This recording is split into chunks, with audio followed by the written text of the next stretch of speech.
चलो बेटा, अध्याय 4, 5, 6 आव्यूह मैट्रिक्स और सारणी मिलाकर, ठीक है। 4G के अब कुछ 2-4 ऑब्जेक्टिव बचे हैं, वो ऑब्जेक्टिव करा रहा हूँ, फिर नया अध्याय, ठीक है, 5वां। थोड़ा सा ऑब्जेक्टिव कठिन ही कह सकते हैं, कठिन है, दिमाग लगेगा बहुत ज़्यादा, या तो आप रट के चले आओगे ऐसा होगा, लेकिन जो बच्चा बहुत ज़्यादा मतलब दिमाग से करेगा कि यार कैसे क्यों, वो ज़रूर सीखना, 2-2 बार बता दूंगा मैं, ठीक है। मतलब इतना ज़रूर कर लेना कि कोई तुमसे पूछे कैसे हुआ तो तुम उसको समझा सको। मतलब पढ़ने का उद्देश्य हमेशा ऐसा होना चाहिए कि समझो ऐसा कि अपन किसी को समझा भी सके, ठीक। चलो, 4G के अंदर यहाँ ऑब्जेक्टिव है, ठीक है। तो मैं पहले 12वां करवा रहा हूँ, फिर 11वां। पहले 12वां देखते हैं, ठीक है। 12वां क्या बोलता है? यदि एक आव्यूह सममित तथा विषम सममित दोनों ही है तो इनमें से क्या एक वर्ग आव्यूह, एक विकर्ण आव्यूह, एक शून्य आव्यूह, एक वर्ग आव्यूह, इनमें से कोई नहीं, ठीक है। चलो, अब इसका क्या मतलब होता है मैं अभी आपको बता दूंगा, ठीक ठीक। यदि एक आव्यूह सममित तथा विषम सममित दोनों ही है तो वो इनमें से क्या हो सकता है, ठीक है। चलो, पहले मैं बता दूं कि सममित और विषम सममित क्या होता है। जैसे अपन मान लो ए कोई आव्यूह है, ए, ठीक। आव्यूह तो समझते हो ना, 2, 3, 4, 5 ऐसा कोई आव्यूह, ठीक है। ए ऐसा आव्यूह है जो सममित तथा विषम सममित दोनों है। तो सममित क्या होता है कि ए अगर कोई आव्यूह है, अगर वो सममित है तो सममित होने की शर्त होती है ए डैश बराबर ए। ए डैश बराबर ए मतलब इसका परिवर्त निकालो, रो को कॉलम में बदलो तो वापस वही बनना चाहिए। मतलब सममित की शर्त है ए डैश बराबर ए। मतलब इसके पहले वाले वीडियो देखना पड़ेंगे आप उसके लिए, ठीक है। विषम सममित क्या? विषम सममित का मतलब है कि इसी ए का ए डैश निकालो तो वो -a के बराबर आ जाए। अरे शर्त है, अभी तो याद रख लो, ठीक है, करवा दिया आपने, ठीक है। तो सममित की शर्त ए डैश बराबर ए है और विषम सममित की क्या है? ए डैश बराबर -a, ठीक है। चलो, यदि एक आव्यूह सममित तथा विषम सममित दोनों है तो इनमें से क्या होगा, ठीक है। इनमें से क्या होगा? चलो, पहले बता दूं एक विकर्ण आव्यूह। विकर्ण आव्यूह की परिभाषा में आज थोड़ा सा लिखवा भी दूंगा। विकर्ण आव्यूह ऐसे होते हैं,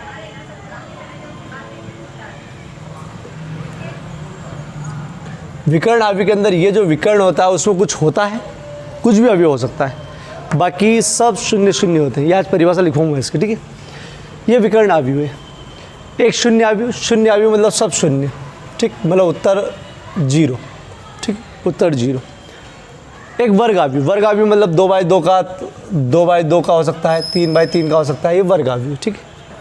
इनमें से कोई नहीं, मतलब इनमें से कोई भी नहीं आए बोझ, ठीक है। चलो करते हैं, बहुत सिंपल ये वाला, तो उसके बाद भले कठिन है। चलो, अपन ने मान लिया, माना ए एक आव्यूह है। चलो, उन्होंने क्या बोला है? यदि एक आव्यूह सममित तथा विषम सममित दोनों है, क्या दिया है आपको? दिया है सममित, ए डैश बराबर ए, और सममित है, तथा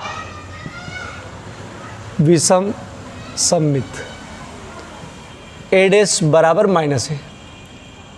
उन्होंने बोला दोनों है, ये सममित की शर्त का पालन भी करता है, विषम सममित की शर्त का पालन भी करता है। तो ये ए जो है, ए, ये कौन सा है, इनमें से कौन सा है? तो अपन कैसे हल करेंगे? देखो, समीकरण 1 व 2 से अपने को ए का मान निकालना है, ठीक है। तो समीकरण 1 और 2 से आमने सामने बैठकर दो, ए डैश ए डैश, इस ए डैश की जगह, इस ए डैश की जगह क्या रख रहे हैं अपन? ए। बताओ कैसे? अरे ए डैश बराबर माइनस है तो अपनी जगह पर इस ए डैश की जगह अपन ने ए रख दिया, और ए डैश की जगह इस ए डैश की जगह ए रखा, इधर लेके आए a + a बराबर 0। अरे इधर आया तो प्लस का हो गया, 2a बराबर 0, a बराबर 0/2, ए बराबर 0 के अंदर 2 का भाग दोगे तो 0, 0 मतलब जो सदिश आया उसका मान कितना है 0। तो इसका उत्तर कौन सा वाला हो गया, शून्य सदिश। मतलब शून्य सदिश ही ऐसे होते हैं, शून्य सदिश ये हो या ये हो, जो उसको बोल सकते हैं बन के सममित भी और विषम सममित भी। ठीक, इसको वापस समझ लो, उत्तर कौन सा वाला है, बी वाला। फिर से समझ लो इसको, ऑब्जेक्टिव लेकिन आप पूरा उतार लेना इसको बेटा। अरे वो पोल पे गाड़ी टकराई थी, सॉरी। माना एक आव्यूह है, ठीक, आव्यूह है, क्या दिया है,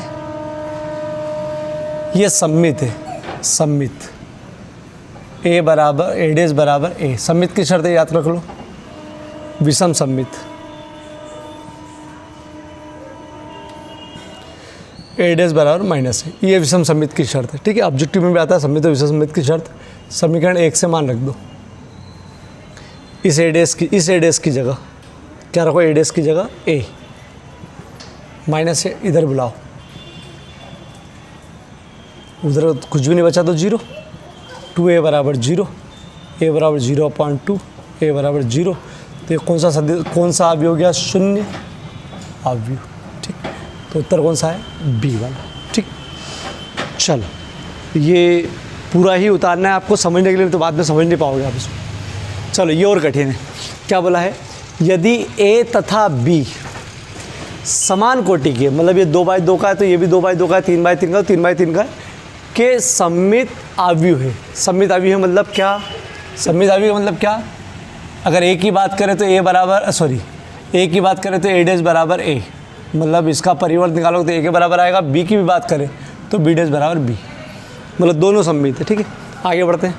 तो ये वाली जो बन जाएगा ए बी माइनस बी ए, ये क्या बनेगा, मतलब ए बी माइनस बी ए क्या बन जाएगा। ठीक है, अगर वो आव्यूह देखते तो अपन करके देख लेते, लेकिन वो आव्यूह नहीं देखा, आप तो ऐसे ही बोले पता करो क्या क्या बन सकता है। विषम सममित आव्यूह है क्या, ये जो बनेगा वो, जैसे अपन पी मान लेंगे इसको, ये विषम सममित है क्या, सममित है क्या, जो ये फाइनल बनेगा वो शून्य है क्या, और तत्समक आव्यूह है क्या, तत्समक आव्यूह है क्या।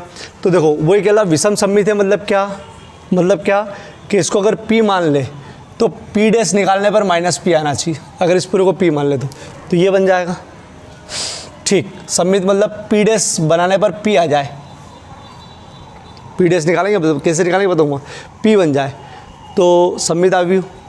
अगर पी, अरे इसी का उत्तर 0 आ जाए, अरे इसका उत्तर 0 आ जाए तो शून्य आव्यूह है क्या, तत्समक आव्यूह, मतलब p का मान, इस पूरे का मान 1 आ जाए। तत्समक मैंने बताया था 1 0 0 0 1 0 0 0 1, मतलब इसके विकर्ण के अवयव 1 होते हैं और इसको इकाई बोलते हैं, एक बोलते हैं। ठीक है, इकाई आव्यूह। ठीक है, तो इनमें से कुछ, तो ये सब इनमें से कौन सा बनेगा ये देखना है। ठीक है, चलो ये हल करने के पहले आपको क्या क्या याद करना पड़ेगा, क्या आपको मालूम होना चाहिए। तो पहली चीज़ सममित की शर्त, क्या है सममित की शर्त, ए डैश बराबर है, किसी का परिवर्त निकालो तो वो वापस वही आना चाहिए, अगर बी का निकालो तो भी वही आना चाहिए, मतलब बी डैश निकालो तो बी आना चाहिए, मतलब वो भी सममित है। ठीक है, दूसरी चीज़ ये याद रखो, ए प्लस बी का डैश ए डैश प्लस बी डैश होता है। ये अपन ने सिद्ध करा है 4F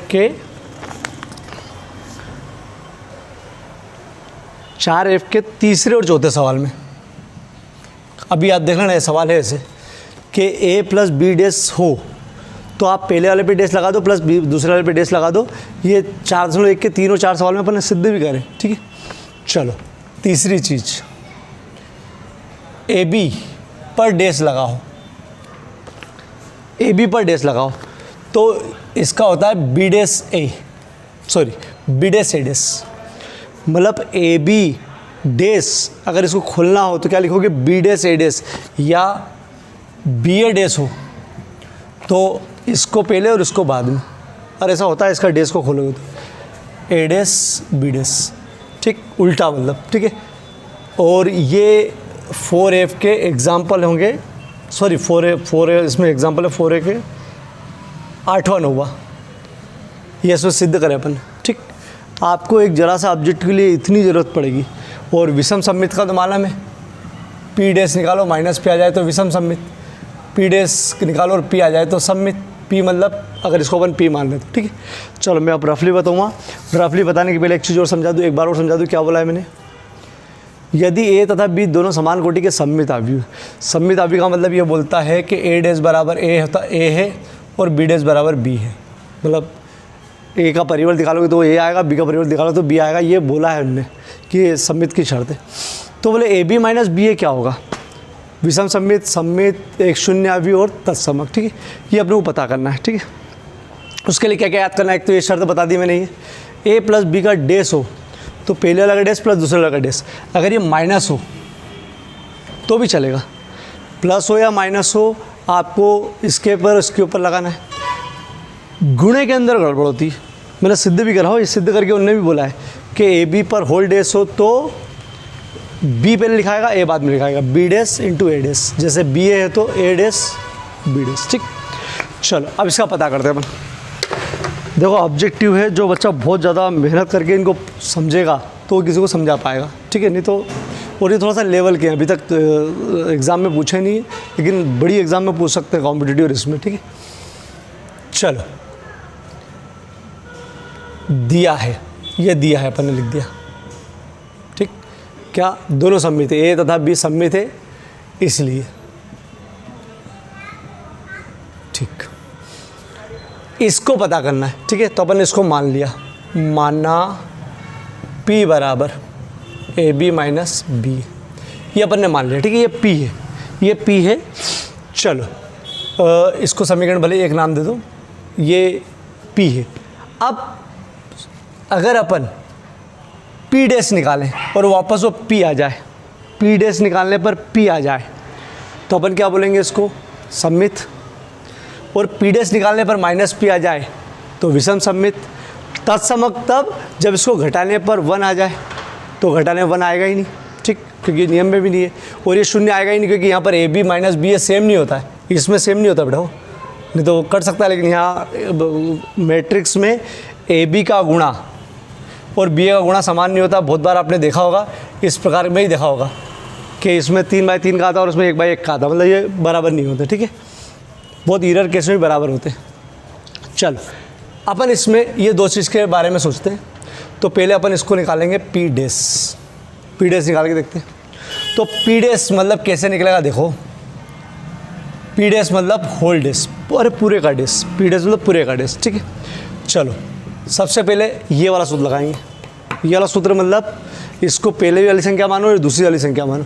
डैश है तो पहली वाली संख्या पर डैश ऐसे लगेगा, माइनस दूसरी वाली संख्या पर डैश। अरे ये वाला पहली वाली संख्या पर डैश लगा दो और दूसरी वाली संख्या पर डैश लगा दो। ठीक है, चलो P डैश, इसको आगे बढ़ाते हैं। इसमें सूत्र लग सकता है ए बी पर डैश होल डैश, क्या लिखेंगे, बी डैश ए डैश। अरे ऊपर नीचे मतलब आगे पीछे होगा। ठीक है, आगे पीछे बी ए डैश, क्या आएगा इसका, ए डैश बी डैश। अरे उल्टा करके करते हैं ये वाला नियम। ठीक है, चलो क्या ये वापस P बन रहा है, P सॉरी अभी तो डैश हटा ना, P में तो बिना डैश है। ठीक है, चलो बी डैश को क्या लिख सकते हो आप, देखो दिया है बी डैश बराबर बी। ए डैश को क्या लिख सकते हो, ए डैश ए, माइनस अपनी जगह पर ए डैश को ए, बी डैश को बी। अब देखना P डैश बराबर, इसको काट नहीं सकते हो, ये अलग अलग चीज़ है, आव्यूह के लिए अलग अलग चीज़ है। ठीक है, तो ये क्या P बन गया क्या, वापस नहीं बना। ये ए बी माइनस बी है और ये B A minus A B. तो अगर अपन इसको माइनस कॉमन ले लें, माइनस कॉमन, तो माइनस कॉमन लेने से ये माइनस का हो जाएगा, हालांकि चिन्ह बदलता है, और माइनस वाला प्लस का हो जाएगा। तो P डैश माइनस अपनी जगह पर, ए बी पहले लिख दिया, माइनस बी ए लिख दिया। देखो ये समीकरण 1 से इस पूरे की जगह क्या लिख सकते हो आप, P। कैसे, ये ए बी माइनस बी ए, मतलब ये शर्त काय की होती है, विषम सममित की। तो ये जो आव्यूह हो गया, ये जो इसकी बात कर रहा है वो कौन सा आव्यूह हो गया, ये विषम सममित। तो उत्तर कौन सा हो गया?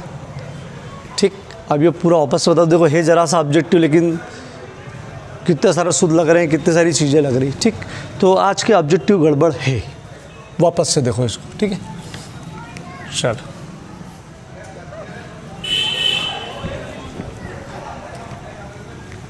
चलो देखना समझना बेटा। दिया है ए तथा बी क्या है? सममित आव्यूह, सममित आव्यूह है। ये ऑब्जेक्टिव लिखना पूरा लिख लेना। ठीक है, आव्यूह है तो सममित के लिए शर्त ए डैश बराबर ए, एक चीज़ याद करो, बी डैश बराबर बी, और होता है ए डैश बराबर ए, बी डैश बराबर बी। चाहो तो उसको समीकरण 1 समीकरण 2 नाम दे दो। ठीक, इसका पता करना है तो अपन ने मान लिया, माना P बराबर ए बी माइनस बी है। देखो ऑब्जेक्टिव ही आएगा तो ऑब्जेक्टिव आए तो आप डायरेक्ट आंसर लिख सकते हो, ये तो समझा रहा हूँ कैसे आया। ठीक है, चलो इसको अपन ने समीकरण मान लिया 3, इसका पता करना है। ठीक है, इसका पता करना है, शून्य भूल जाओ, तत्समय भूल जाओगे कि यहाँ पर इसका घटाव 1 नहीं आता, इसका घटाव 0 नहीं आता करके, मतलब अलग से चाहोगे तो आप भी बना के देखोगे तो नहीं आएगा। ठीक है, बस बचा 2। तो चलो सममित कब होगा? जब P डैश बराबर P हो। विषम सममित कब होगा? जब P डैश बराबर क्या हो जाए माइनस P, क्योंकि इसका ही पता करना है। चलो करते हैं। तो अपन ने सबसे पहले क्या निकाला? P dash. P डैश का मतलब होता है ए बी माइनस बी ए का डैश, मतलब इसका क्या निकालना है? डैश, मतलब परिवर्त। ठीक है, अब वो रो कॉलम होते तो बदल लेते हैं, तो ऐसा ही है। चलो इसका पहला सूत्र याद करो, ए प्लस बी या माइनस हो, डैश हो, तो पहले पर डैश प्लस या माइनस दूसरे पर डैश, मतलब पहली वाली संख्या पर डैश लगाओ, ये पहली संख्या मान लो बी है, दूसरी वाली संख्या पर डैश लगाओ। ठीक, ये सूत्र लगा दिया। ठीक, और ये सिद्ध कराया अपन ने। ठीक है, ये सिद्ध कराया भी लिख दूंगा, कहाँ पर देखना हो तो आपको। चलो P डैश, अगला सूत्र ए बी पर होल डैश हो तो क्या लिख सकते हो? पीछे वाले पर डैश, और होल डैश हो तो पीछे वाला पहले और आगे वाला बाद में, या बी ए डैश हो तो ए पहले बी बाद में, तो ये हो जाएगा बी ए डैश डैश बी डैश ए डैश। इसका क्या हो जाएगा? ए डैश बी डैश। ये सूत्र ही मान लो इसका, और ये सिद्ध करा है, वो आव्यूह में होता ही ऐसा। चलो P डैश समीकरण 1 व 2 से, क्योंकि आपने वापस P जैसा बनाना है तो इसको डैश हटाना पड़ेगा। डैश हटाने के लिए ए डैश की जगह ए और बी डैश की जगह बी, बी ए डैश की जगह ए, बी डैश की जगह बी। चलो ये नहीं बन रहा है, ए बी माइनस बी है और ये बी ए माइनस है, तो इसमें से माइनस कॉमन लिया तो ये माइनस का हो जाता है, ये प्लस का हो जाता है, या चिन्ह बदल सकते हो डायरेक्ट। ठीक है, इसको आगे और इसको पीछे लिख सकते हो। ठीक है, चलो तो अपने माइनस का मान लिया, ये माइनस का हो गया, ये प्लस का हो गया। P डैश बराबर, चलो माइनस अपनी जगह पर, प्लस वाले को पहले लिख दिया, माइनस वाले को बाद में लिख दिया। P डैश बराबर माइनस अपनी जगह पर A B minus B A, समीकरण 3 से देख लो, A B minus B A B minus B A, इसको क्या लिख सकते हो आप? P, और ये विषम सममित का है। ठीक, तो उत्तर कौन सा है? विषम सममित, ए वाला। ठीक है, ए वाला। और इसका एग्जाम्पल देखना हो तो कहाँ बता दिया मैंने? सॉरी, 4F का तीसरा चौथा और 4F का 8वां 9वां। ठीक, ये चीज़ समझने के लिए। ठीक, चलो रुक जाओ, ये सत्य असत्य में आता है। किसी वर्ग आव्यूह को एक सममित तथा एक विषम सममित आव्यूह के योग के रूप में लिखा जा सकता है, सत्य लिखा जा सकता है। याद करो, मतलब इसके पहले वाले वीडियो में अपन एक सूत्र पढ़ा था, A बराबर P प्लस क्यू, A बराबर 1/2 A प्लस ए डैश था, plus 1/2 A minus A dash था, और बहुत सारे सवाल करे थे। पूरी 4G प्रश्नावली इसी पर आधारित थी। मतलब आप एक आव्यूह को सममित तथा विषम सममित के योग के रूप में लिख सकते हो, ये सत्य चीज़ है। ठीक है, ये है सूत्र। ठीक है, चलो 4G का है, 4G स्क्रीनशॉट ले लो। है ऑब्जेक्टिव, जो पूरा समझ के करेगा वो तो करेगा। ठीक है, बाकी तो ऑब्जेक्टिव करके जाना, ठीक है। स्क्रीनशॉट ले लो बेटा, ज़रूरत पड़ेगी बहुत। चल बेटा, ये 2 ऑब्जेक्टिव दे रखे हैं, सुनना क्या दे रखा है, ठीक है। अभी समझाने और केवल बता रहा हूँ कि ये दे रखा है, फिर बताऊँ पूरा डिटेल में क्या, ठीक है। मान लीजिए कि x, y, z, w तथा p क्रमशः इस मतलब 2 × n 3 गुणित k 2 गुणित p मतलब बाई बोलते हैं इसको n/3 तथा p/k कोटियों के आव्यूह है। ये गलत लिखा हुआ देख लेना, आव्यूह है, ठीक, आव्यूह है। तो 2 क्वेश्चन है, 15वां और 14। पहले 15 लिखा है, तो बोले यदि n बराबर p हो तो आव्यूह, इस प्रकार का आव्यूह की कोटि क्या होगी, इन 4 में से एक उत्तर है, ठीक है। py + wy के परिभाषित होने पर n के p क्या प्रतिबंध है, इनके बीच क्या प्रतिबंध है, ये 4 ऑप्शन है, ठीक है। अब रुक जाओ बेटा, ठीक है, इसे मैंने बता दिया, अब पहले समझो बेटा, ठीक है। कठिन है, दोनों कठिन है, समझना बेटा। हो नियम, ये जैसे ये आव्यूह है 2 3 4 5, इस आव्यूह के अंदर इसको बोलते हैं रो R1 R2, इसको बोलते हैं कॉलम C1 C2। ये 2/2 का है, ठीक, ये तो पता है आपको, 2 3 4 5 6 7। इसकी रो कितनी है, 2, आगे रो होती है, आगे रो मतलब पंक्ति और पीछे कॉलम, तो 2 रो, कॉलम कितने हैं, 3, 2 रो है और 1 2 3 कॉलम है, तो 2/3, ठीक है। आगे रो लिखते हैं, पीछे कॉलम, ठीक है। चलो, अगर 2 आव्यूह कोई से भी आपको जोड़ना है या घटाना है, समझो, जोड़ना या घटाना हो तो वो तभी पॉसिबल है जब उन दोनों की कोटि समान हो। कोटि मतलब ये, ठीक, इसको कोटि बोलते हैं। जैसे इसकी कोटि है 2 रो 2 कॉलम मतलब 2/2 की, तो इसकी भी क्या होना चाहिए, 2/2। जोड़ या घटाव की बात कर रहा हूँ मैं, ठीक है। क्यों, तो ये आपको पता है कि जोड़ने के लिए आपको मालूम संगत अवयव, जैसे जोड़ की बात करें, 2 धन 3 5, 3 धन 4 7, 4 धन 5 9, 5 धन 6 11, ठीक। जोड़ दो, दोनों की कोटियाँ समान होगी तब जोड़ेंगे, क्योंकि संगत अवयव जुड़ते हैं, पहला वाला पहले साथ, दूसरा दूसरा। अगर इसकी कोटि गड़बड़ हुई, देखो उसकी कोटि गड़बड़ हो गई, क्या, रो 2 है, कॉलम कितने हो गए, 3। अब आप इसको जोड़ ही नहीं सकते, न घटा सकते, क्यों, ये इससे हो जाएगा, ये इससे हो जाएगा, ये इससे हो जाएगा, ये इससे हो जाएगा, ये क्या करेगा, ये ऐसे थोड़ी लिखेंगे, ठीक। इसका मतलब कि कभी भी 2 आव्यूहों को जोड़ने या घटाने के लिए उनकी क्या होना चाहिए, कोटि समान। 2 आव्यूह को जोड़ने या घटाने के लिए उनकी क्या होना चाहिए, कोटि समान होना चाहिए, ये विशेष, ठीक है। इस सिद्धांत को देखते हुए, इस चीज़ को देखते हुए अपना ये वाला ऑब्जेक्टिव तो हो जाएगा, इसके लिए भी बात करेंगे, ठीक। इसको याद भी रखना, हालांकि तुम स्क्रीनशॉट ले लोगे तो मालूम पड़ ही जाएगा, ठीक है। चलो अब देखो करते हैं, समझ लो। यदि n बराबर p खुद ने दे रखा है, बोले आ भी जाए तो दिक्कत नहीं, बोले यार हमको पता है ये चीज़, तो n बराबर p होता ही है, ठीक है। तो आव्यूह, इस प्रकार के आव्यूह की कोटि है, ठीक है। चलो, इस प्रकार के आव्यूह की कोटि के लिए पहले मैं बता दूं कि जो उनने ऑलरेडी इस क्वेश्चन, इस चीज़ को दे रखी है, दोनों के लिए कंपलसरी दे रखी, क्या क्या दे रखी पहले बता दूं, ठीक है। क्या दिया है, x y z w और p, ये 4 कोई आव्यूह है। इन चारों की कोटि किस प्रकार दे रखी है, कोटि x की पहले वाली 2/n, मतलब 2 लंबा है, 2 रो है और कॉलम n मान लीजिए, ठीक है। y की कितनी दे रखी है, 3k मतलब 3/k, z की तीसरे नंबर की 2 × p, w की चौथे नंबर की n × 3 और p की दे रखी है p × k, ठीक। ये उन्हें ऑलरेडी दे रखी। तो बोले ये तो ठीक है, लेकिन जो आपको अभी इसकी कोटि बताना है वो बताओ।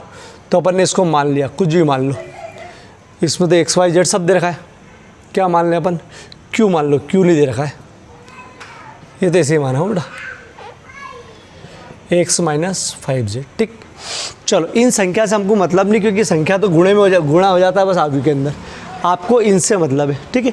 चूँकि बीच में घटाव का चिन्ह है, एक्स और जेड को घटा रहे हैं मतलब जो बनेगा वो तब बनेगा जब इन दोनों की कोटि समान होगी। जैसे अगर ये 2/2 का होगा तो ये भी 2/2 का होगा, तो लास्ट में जो बनेगा वो भी 2/2 का बनता है। अरे जोड़ने में 2/2 का ही बनता है, मतलब जो रहते हैं उसका ही बनता है, ठीक है। इसका मतलब क्या कि ये जितनी कोटि का होगा वो इतनी कोटि का होगा, ठीक। चलो इसका मतलब यही है। चलो तो देखते हैं P एक Q, ठीक है। 7 अपनी जगह पर, ये कितनी कोटि का है, तो x कितनी कोटि का है देख लो, x 2 गुणित n मतलब 2/n 5। z कितनी कोटि का है, z की कोटि है 2 × P। अब जो बनेगा वो जो फाइनल बनेगा वो या तो इसका ही बनेगा 2 × n या इसका बनेगा, अरे दोनों। लेकिन अपन क्या बोलते हैं कि दोनों ये चीज़ समान होना ही चाहिए, इसकी कोटि और इसकी कोटि समान होना चाहिए। तो देखो पंक्ति दोनों की समान है, आगे पंक्ति होती है, और दोनों के कॉलम भी समान है। कैसे मालूम, n बराबर P। अरे उन्हें दे रखा है, अरे इसको दे रखा है कि n बराबर P है, मतलब इनके महीने मान लिया समान है, ठीक है। इसका मतलब क्या कि या तो ये दोनों मिलकर 2/n का बनेगा या पूरा मिलकर 2/P का बनेगा, ठीक है। तो उत्तर में इन दोनों में से एक ही प्राप्त होगा, दोनों एक साथ नहीं मिलेंगे, या तो ये मिलेगा या मिलेगा, तो दोनों में से दोनों सही है, कोई सा भी। लेकिन अगर ऑप्शन में जो दे रखा हो उसको सही मानेंगे अपन, तो इसकी कोटि क्या हो जाएगी, कोटि 2/n या 2/P। अब देखो उत्तर में कौन कौन सी दे रखी है, P गुणित 2 नहीं है, 2 गुणित n है, ये है। और देख लेते हैं ये भी है क्या, n गुणित 3 P गुणित, मतलब कौन सा उत्तर सही है, 2 गुणित n। चलो इसको मैं वापस एक बार बता दूं, चलो वापस समझो। उनने बोला कि मान लीजिए कि x, y, z, w तथा p क्रमशः इतनी इतनी कोटि के एक कोटि के अवयव है। तो आपको पहले 15वां सवाल, यदि n बराबर p खुद ने दे रखा है तो अवयव 7x - 5z की कोटि है, कितनी कोटि का बनेगा ये। तो अपन ने मान लिया कि ये जो है ये अवयव Q है, ये वाली चीज़, ठीक है। अब आपको ये याद रखना है, दो अवयव को जोड़ने या घटाने के लिए उनकी कोटि समान होना चाहिए, ठीक है, कोटि समान होना चाहिए। ये ध्यान में रखते हुए अपने को समझ में आ गई कि 7 x की कोटि कितनी है, 2 गुणित n 5, z की कोटि, ये संख्या से हमको कोई मतलब नहीं इसमें, ठीक है। z की कोटि क्या है, 2 × P। इसका मतलब Q जो फाइनली बनेगा वो या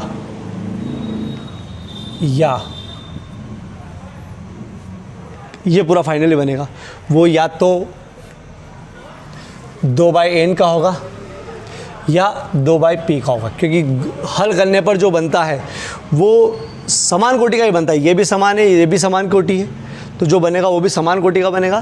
तो या तो ये इस कोटि का बनेगा, ये कुछ का, और ये दोनों समान भी है। कैसे, 2 समान है, रो समान है और कॉलम भी समान है, क्योंकि उन्होंने खुद ने बोला n बराबर P, तो समान ही। तो बोले या तो ये वाली लिख दो या ये वाली लिख दो, तो लिख दो तो अपने को 4 ऑप्शन में होना चाहिए इनमें से कोई सी। तो अपने को मालूम पड़ गया कि ये वाली है, 4 ऑप्शन में है, ये वाली नहीं है। ये होती और ये नहीं होती तो ये भी सही थी, ठीक है, लेकिन दोनों एक साथ नहीं मिलेगी, ठीक है। तो उत्तर कौन सा हो गया, ठीक। चलो इससे कठिन है ये वाला, ठीक, ये कठिन है। चलो इसको समझाने के लिए बताता हूँ क्या हो सकता है, ठीक है।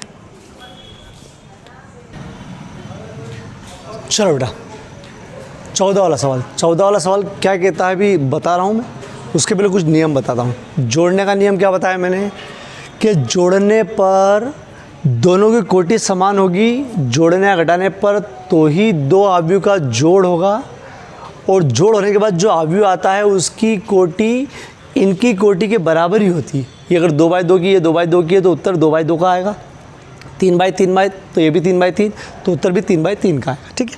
तो अपने को मालूम पड़ेगी कि इसकी 2 गुणित n की है, इसकी 2 गुणित p की है, तो या तो ये वाला आएगा या फिर ये वाला आएगा, कोटि आएगी। तो इनमें से जो उत्तर में दे रखा वो लिख लिया, ठीक है। अब गुणे का नियम, ठीक है, इसमें गुणे की जरूरत पड़ेगी। गुणे में क्या होता है, देखो गुणे थोड़ा सा कठिन पड़ता है, गुणे का नियम भी कठिन है। गुणे में क्या चलता है कि गुणे में पहले मैं आपका इसका गुणा करके बताता हूँ, फिर सिस्टम समझूंगा। तो जैसे ये 2 अवयव इसका गुणा, तो गुणे का नियम यही है इसका इसके साथ, पूरी रो का पूरे कॉलम के साथ, और पहले वाले के साथ, दूसरे वाले के साथ, यही करते हैं। 2, 3 में 2 का करेंगे, धन का 6, एक अवयव आएगा, ठीक है, चलो पूरा मिलाकर। इसका इसमें 4 + 9, ठीक। इसका इसके साथ 6 + 3, नीचे आ जाओ, 4 + 10, ठीक, 8 + 15, 12 + 5, 4 3 12 + 5, तो ये उत्तर आ गया इसका 8, 14, 13, ये हो जाएगा 23, ठीक, 9 और 17। देखो ये 2x2 का है, ये 2x3 का है, कैसे मालूम? 2 रो और 2 कॉलम, आगे रो लिखते हैं, पीछे कॉलम, ठीक है। ये 2 रो, कॉलम कितने हैं? 3, ठीक है। जो उत्तर आया वो कितने बाय कितने का आया?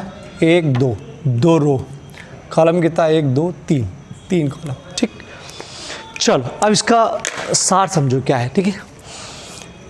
2 अवयव का गुणा तब संभव है जब पहला जो आगे लिखा है वो पहले का कॉलम और दूसरा जो दूसरे नंबर पे लिखा है दूसरे की पंक्ति मतलब रो दोनों समान हो।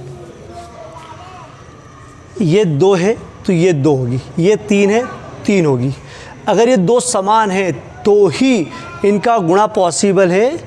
ये कुछ भी हो, 4 5 कुछ भी हो, पीछे कुछ भी हो जाएगा। आप करके देखना, हो जाएगा। बस इसकी कॉलम मतलब फर्स्ट वाले का कॉलम और सेकंड वाले की रो ये दोनों समान होना चाहिए। अपन ने जितने भी गुणे वाले करें ना सब में देख लेना, सब में ऐसा होता है। बहुत सारा सवाल करें अपन, ठीक है। M7 वाला पूरा इस मतलब गुणे वाला ही है, ठीक है, M7 वीडियो। तो ये और ये समान होना चाहिए और जो उत्तर आता है वो इसको छोड़ कर आता है, मतलब पहले वाला लास्ट वाला ये बनता है, ठीक। ये हमेशा होता है। तो ये नियम याद हो गया क्या? गुणे के अंदर पहला जो है पहले अवयव का कॉलम और दूसरे अवयव का रो मतलब पंक्ति दोनों समान होते हैं तो ही इनका गुणा पॉसिबल है।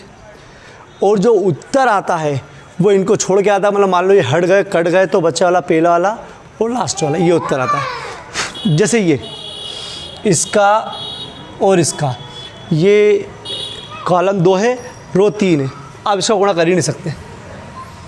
पूरी रो का पूरे कॉलम में करोगे तो ये इसके साथ हो जाएगा, ये इसके साथ हो जाएगा, इसका क्या होगा?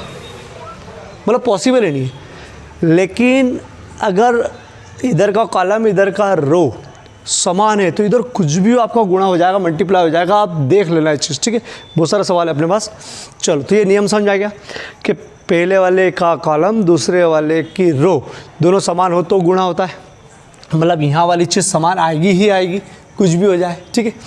चलो इसको अपन समान लेंगे। जैसे यहाँ पर P हो यहाँ पर K हो तो अपन बोल सकते हैं P बराबर K है, क्योंकि बोले है अगर गुणा हो रहा हो तो बोला कि हाँ गुणा हो सकता है तो, ठीक है। और नहीं हो सकता है तो वो तो मालूम है कि यार बराबर नहीं होंगे, ठीक है। चलो और उत्तर कौन सा आता है? इन दोनों को छोड़ के पहला वाला और लास्ट वाला, ठीक। तो चलो जोड़ घटाव का नियम क्या बताया मैंने? जोड़ घटाव में दोनों की थोड़ा दिमाग रखो।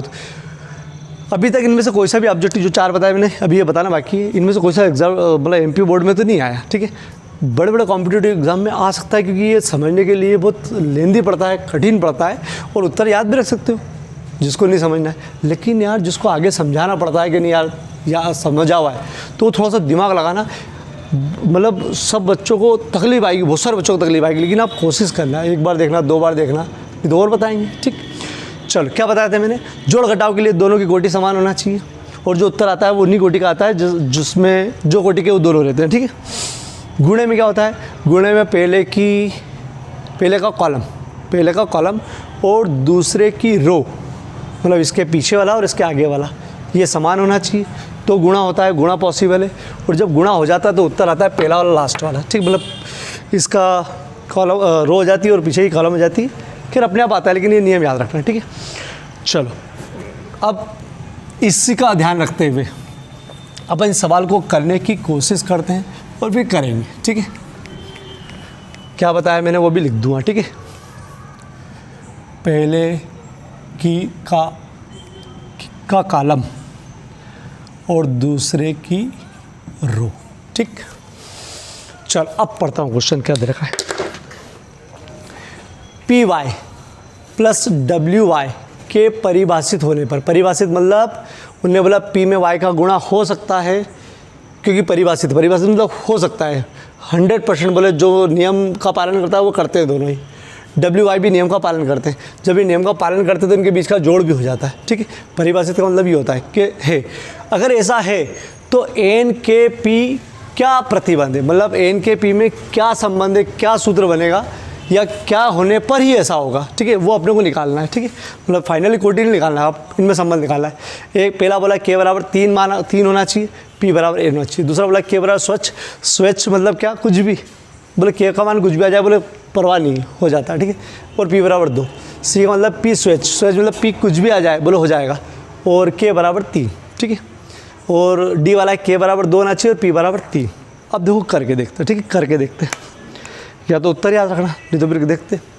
चलो P Y plus W Y, ठीक, ये अवयव है, कुछ भी मान लो इसको, क्यों इसको भी क्यों मान लो अपन। चलो पी वाई, तो पी वाला का वही कंडीशन यही दे रखी है बेटा, दोनों के लिए एक ही कंडीशन दे रखी। चलो पी वाला ये रहा, तो पी की कोटि है पी इंटू के, ठीक। चूँकि ये इससे गुणा हो जाता है बोला इनने, तो y की कोटि कितनी है 100, यहाँ निकाल लिया अपने y की 3 गुणित k प्लस ये वाला प्लस w की कोटि कितनी है n इंटू 3, और इसके गुणे में हो जाता है कौन y 3 इंटू के मतलब 3/k, ठीक। चलो अब यहाँ पहले देखते हैं, उनने बोला कि इनका आपस में गुणा होगा ही होगा, क्योंकि उन्होंने बोला परिभाषित है। तो अगर इनका आपस में गुणा होता है तो गुणे का नियम क्या बताया था मैंने, क्या बताया था कि इसका कॉलम मतलब पीछे होता है और इसकी रो आगे, ये बराबर होना ही चाहिए, ठीक, बराबर होना ही चाहिए। तो इस शर्त से एक चीज़ मालूम पड़ गई, के बराबर 3। कैसे, ये कुछ भी हो इससे मतलब नहीं, आपको गुणे में ज़रूरी है कि ये दोनों बराबर होना चाहिए, ठीक है। तो के बराबर क्या 3, क्योंकि ये बराबर होना चाहिए, तो एक उत्तर आ गया अपने पास के बराबर 3।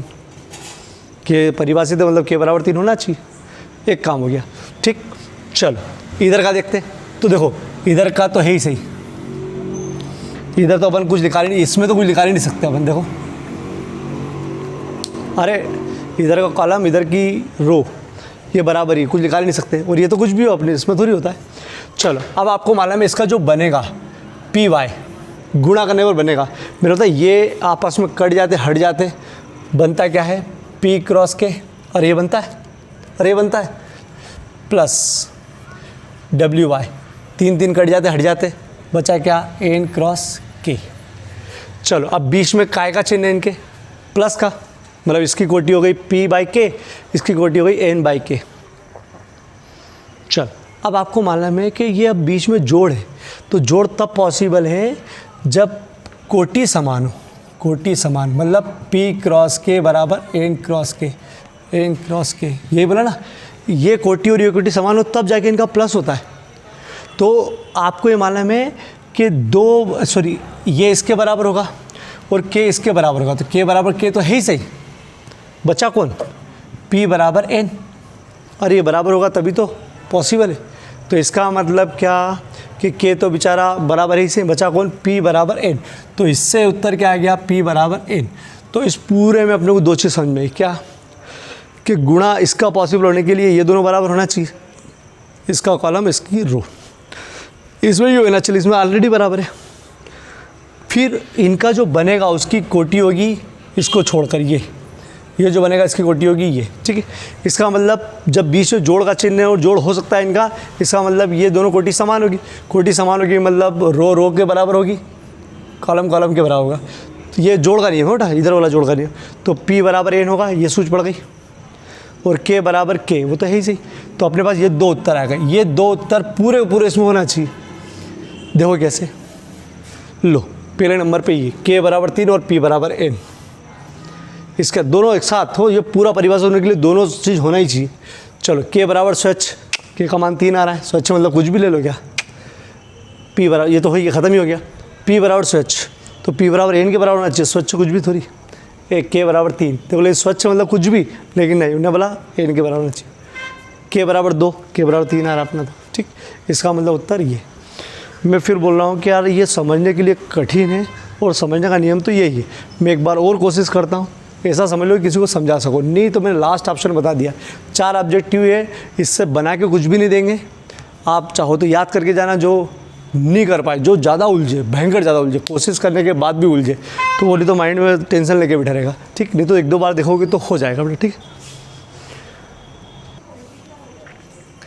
चलो बेटा, क्या बताया था, आव्यूह के पहले question X Y Z W P क्रमशः इतने कोटि के आव्यूह है, तो P Y plus W Y के परिभाषित होने पर, मतलब ये हो सकता है इसका गुणा और इसका जो आपस में जोड़ हो सकने का एन के पी में क्या संबंध है, ठीक है। ये 4 ऑप्शन दे रखे, तो आप लोग ये मालूम होना चाहिए आव्यूह के गुणे के लिए पहले आव्यूह के स्तंभ की संख्या और दूसरे आव्यूह की पंक्ति की संख्या समान होनी चाहिए, इस बेस पे है।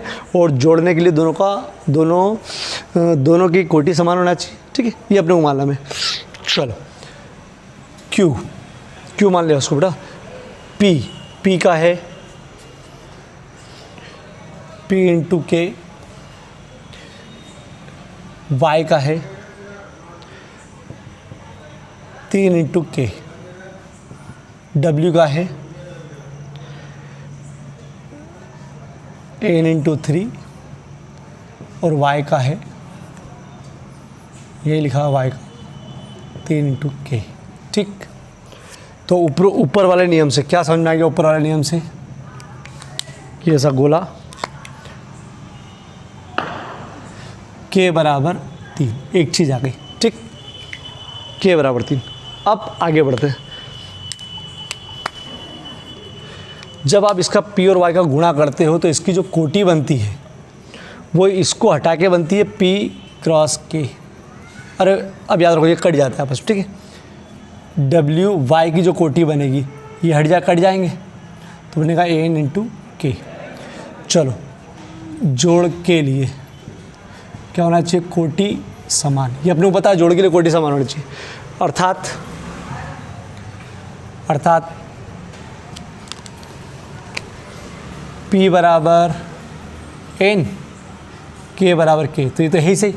तो दूसरा उत्तर क्या आ गया, P बराबर n। तो दोनों उत्तर मिलाकर कौन सा सही है, ठीक। स्क्रीनशॉट ले लो, ठीक है, बहुत ज़रूरत पड़ेगी। और ये जो सूत्र है मैं आपको नोट्स में पहुंचा दूंगा, बड़े 2 सूत्र है ना। चलो बेटा, वो 4 ऑब्जेक्टिव 5 ऑब्जेक्टिव कठिन माने जाते हैं, ठीक है। अभी तक वो मेन एग्ज़ाम में तो नहीं आए, लेकिन कोशिश करना बेटा, उन ऑब्जेक्टिव की ज़रूर कोशिश करना, ऐसी चीज़ दिमाग भी तेज़ करती है। और अगर अपन ने इसको समझ लिया तो दूसरों बच्चों से तो अपन ज़्यादा ऊपर हो गए कि नहीं, हाँ ये अपन को समझाते भी याद है और समझा भी अपन, ठीक है। तो भी ट्राई, नहीं ट्राई तो फिर थोड़ा सा हाँ बोले ये आएगा इसका, ठीक है, ठीक। चलो ये बहुत सिंपल सी परिभाषा, इसमें 2 परिभाषा बता चुका हूँ, वर्ग आव्यूह की और तत्समक आव्यूह की, दोनों IMP थी, बाकी ये 2 IMP नहीं है, ठीक। लेकिन फिर बता दो, वर्ग आव्यूह उसको नाम दिया है कि जो पंक्ति जिसमें और पंक्ति और स्तंभ दोनों समान हो, जैसे 2/2, 3/3, मतलब अगर m इंटू n है तो m बराबर क्या है n, मतलब जितनी रो होगी उतनी कॉलम, जितनी मतलब लंबाई चौड़ाई बराबर, ठीक। तो वर्ग आव्यूह आव्यूह होता है जिसमें पंक्ति और स्तंभ की संख्या समान होती है, ये विषय ध्यान रखना, m बराबर n। चलो विकर्ण आव्यूह क्या, ये नई चीज़, ये पुराना हो बेटा, परिभाषा मैंने पहुँचाई है, फिर वो पहुँचा दूंगा। विकर्ण आव्यूह ये होते हैं, तो विकर्ण आव्यूह ऐसे वर्ग आव्यूह होते हैं, कंडीशन बोल दी वर्ग आव्यूह होना चाहिए, ठीक है। ऐसे वर्ग आव्यूह होते हैं जिसमें विकर्ण, तो इसमें विकर्ण इसको मानते हैं, ठीक। ये वाली चीज़ विकर्ण होती है, ये वाली, ठीक है, ये वाली विकर्ण नहीं मानते, ठीक है। तो आव्यूह के अंदर ऐसा वर्ग आव्यूह जिसके विकर्ण के अवयव 2 3, मतलब कोई संख्या होगी 0 को छोड़कर और बाकी सब 0 होंगे, जैसे 2/2 का है। तो इसके विकर्ण के अवयव, मतलब विकर्ण में कुछ विशेष अवयव होंगे, बाकी यह कह सकते हैं कि विकर्ण के अतिरिक्त सभी अवयव शून्य होंगे। इसमें 0 नहीं, विकर्ण के अतिरिक्त सभी अवयव शून्य होंगे, वो कहलाएगा विकर्ण अवयव। ठीक है, जैसे 3/3 का 2 3 4 0 0 0 0 0, ठीक, 3/3। तो देखो विकर्ण में कुछ अवयव है, मतलब अवयव तो 0 भी होते हैं, लेकिन विकर्ण के अतिरिक्त सब 0 0 है, विकर्ण में 0 नहीं, ये कहलाएगा क्या, विकर्ण अवयव। विकर्ण में 0 नहीं होना चाहिए। ठीक है, तो वह अवयव जिसमें विकर्ण के अतिरिक्त सभी अवयव शून्य हो, तो ये वर्ग अवयव ही होते हैं। ठीक है, वर्ग अवयव के अंतर्गत ही आएगा, वर्ग अवयव के अलावा नहीं होगा विकर्ण अवयव। ठीक है, तो वह वर्ग अवयव जिसके विकर्ण के अतिरिक्त सभी अवयव शून्य होते हैं विकर्ण अवयव कहलाते हैं। ठीक है, अदिश अवयव, तो ये अदिश अवयव इस प्रकार का होता है। क्या मतलब इसका, ये वर्ग अवयव है, ये बात सही है, लेकिन इस वर्ग अवयव की विशेषता ऐसी है कि इसमें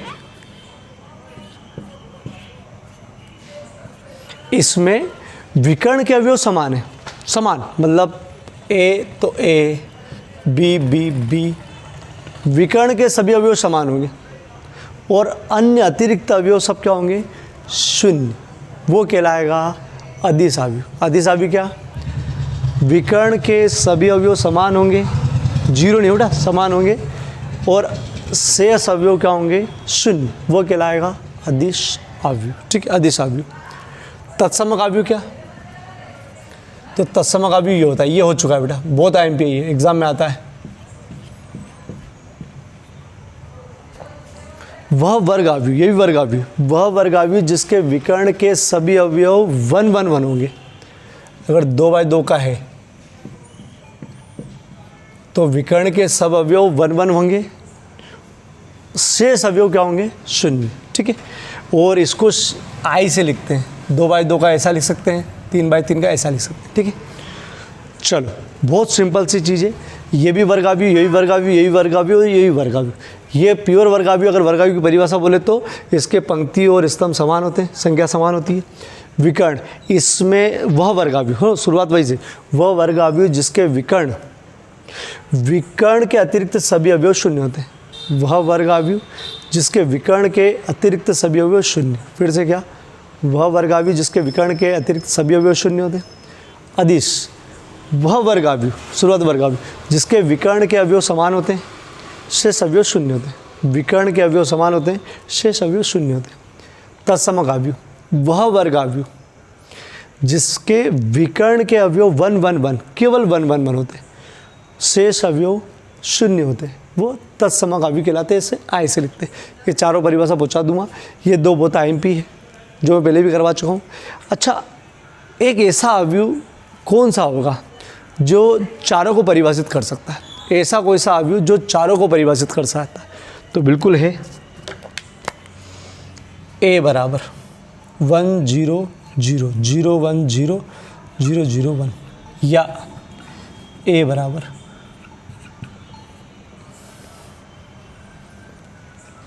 ये चारों को परिभाषित कर रहा है।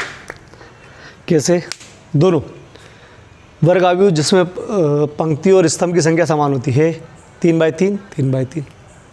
विकर्ण अवयव, वह अवयव जिसमें विकर्ण के अतिरिक्त सब शून्य होते हैं, है, अरे है, विकर्ण के अतिरिक्त सब शून्य। अदिश अवयव, वह अवयव जिसके विकर्ण के अवयव समान होते हैं, शेष अवयव शून्य होते हैं, है। वह अवयव जिसके विकर्ण के सभी अवयव 1 1 होते हैं, ये तो है ही सही वही।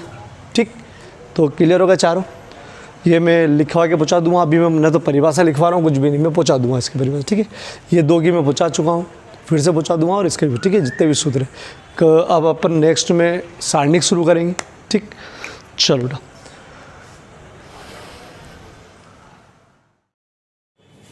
चलो बेटा, मैंने जो 4 का पेज पहुँचाया था उसमें ये यहाँ तक 15 तक तो ऑब्जेक्टिव है।